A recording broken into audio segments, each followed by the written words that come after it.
दुलाराय बर' फरायसा आफाद बर' हारिनि मोनसे सिनस्रि आफाद दुलाराय बर' फरायसा आफादनि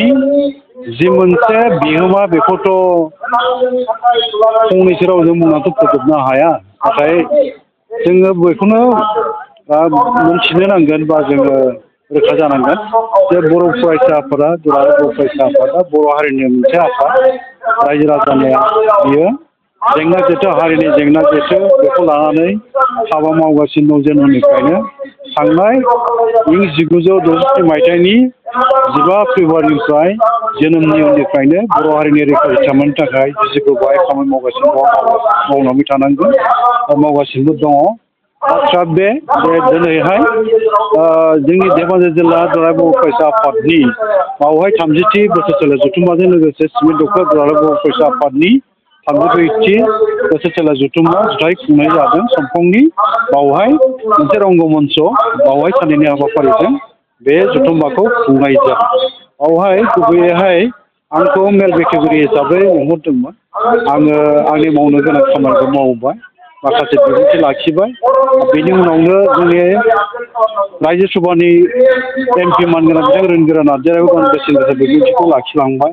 दा नैबे समावहाय दुलाराय बर' फरायसा आफादनि मानगोनां आफादगिरिया गाहाय आलासि महरै नुजाफैदों बिथाङा बिबुंथि लाखिगासिनो दं आरो जोंनि बिटिआर एकर्डनि जाफुङै जोंनि माखासे दफाफ्रा मावफुंजायैफोरनि सायाव बिथाङा बिबुंथि लाखिदों बर' हारिनि राव थुनलाइनि बाथ्रा सोलोंथाइनि बाथ्रा जोंनि फोरोंगिरिनि जेंना फरायसाफोरनि जेंना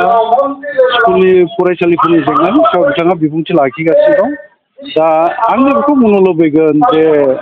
जोङो थांनाय समफोरखौ गोसोखांनो फैयोब्ला दा दिनैनि बे समाव दिनैनि बे थासारियाव जोंनि मावनो लानाय खामानिफ्रा दाबोथ' आद्रा जानानै दङ होननानै जों बुंनांगोन मानोना जों नाजालायगासिनो दङब्लाबो दाबो जोङो जोंनि गोरोबथानि जि दफाफोर दंमोन 2020 मायथाइनि 27 जानुवारियाव जालांनाय बिटिआर गोरोबथानि दफाफ्रा दाबो मावफुंजायाखै माखासे मावफुंजादोंब्लाबो गोबांथार गोनां दफाफ्रा मावफुंजायाखै बाथ्राखौ बेखौ बुंनांगोन जोङो बर' कसारि अन्थाइगाव हायुं खुंथाय मोनफैबाय बिटिआर गोरोबथानि दारै बेनि गामिया दाबो फोसावजायाखै आरो बियाब दानो हायाखै बिसायख'थि गेलेनो हायाखै रां मौजाखौ बाहायोमोन आं आंनि बिबुंथियाव बेखौबो बुंगोन जे जोङो 3 कोटि 50 लाख रां मोनो बे 3 कोटि 50 लाख रांखौ जोङो धुबुरीनिफ्राय सदियासिम आरो बराक सेरफाङाव जोंनि रियां बिदा फंबायफोरजों जोङो रानलायनांगौ जायनि जाहोनाव जोङो लुबैनाय बायदि साननाय बायदि खामानि मावनो हायाखै बेखौ जों सिमान जायोबा जों बुंनो गोनां जायो दा फैगासिनो थानाय आसाम एसेम्बलिनि जि मोनसे जथुम्मा जागोन फेब्रुवारि दानावहाय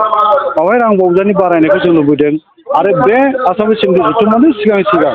जोंनि बर' कसारि अट'नमास काउन्सिलनि जि मोनसे गामि फोसावनायनि हाबाफारि नांथानानै दङ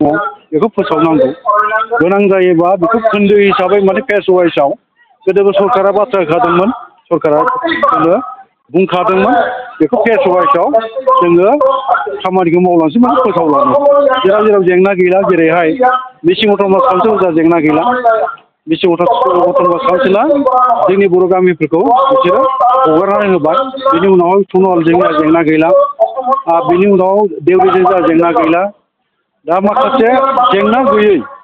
जेरै धुबुरीयाव जोंहा जेंना गैया बङाइगावआव जोंहा जेंना गैया नलबारि बरपेटायाव जेंना गैया जोंहा आरो कामरुपआव गैया जोंहा दरंआव जेंना गैया जोंहा आरो गलाघाटआव जोंहा जेंना गैया डिब्रुगड़ शिबसागराव जोंहा दा जेंना गैला आरो लखिमपुराव जोंहा धेमाजियाव जेंना गैला दा जेंना गैयै जाय ओनसोलफोर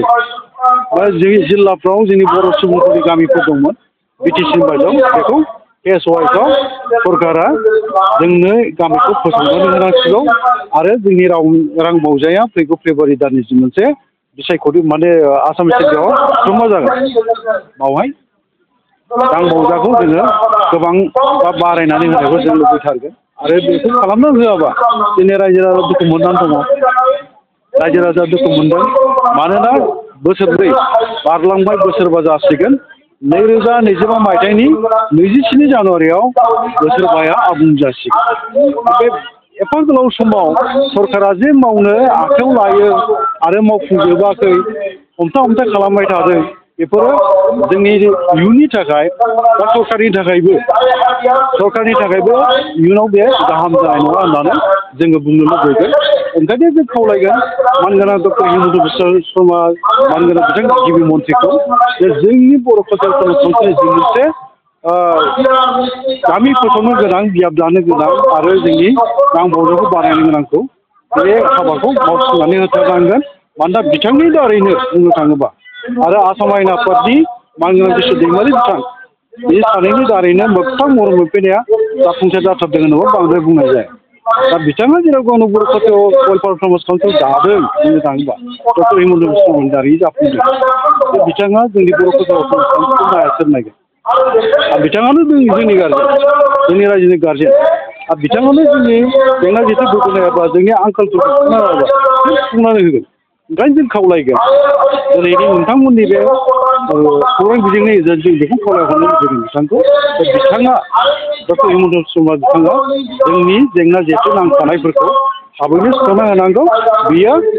फैगौ 2025 मायथाइनि फेब्रुवारि दानाव जानो गोनां जि मोनसे आसाम एसेमब्लिनि सुस्रांमा जागोन बिदि फोसावना होनांगौ होननानै जोङो खावलायहरो।